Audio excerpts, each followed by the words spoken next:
Hello everyone, this is Officer Gaming here. In this video I will be showing you guys how to mass replace code blocks in an IDE or anything really, but if you're a programmer this will be especially useful.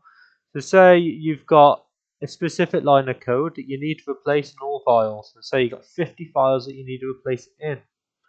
Now, in my case I don't, but I'm going to show you guys how you can do it. So I have one word which is the misspelled here. So what you'll do is you'll press Control, Shift and R on your keyboard, and this will open up the Replace in Files feature.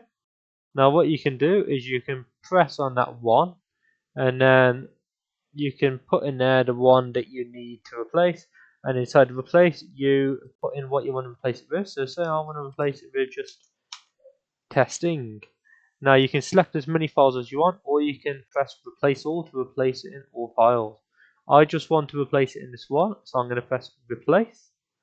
And now if we take a look, it has corrected it to testing. Now this is useful as you can use it across multiple files. So say you got 50 files where you need to add in this piece of code, you need to replace what's currently in there with the new piece. What you can do is press replace all and it will replace across every single file in your directory. Very helpful as it can save you having to go through each file one by one. Hopefully this makes sense. If you have any questions, please feel free to ask in the comment section below. Make sure to like, subscribe and definitely hit that bell icon for more content. For now, goodbye.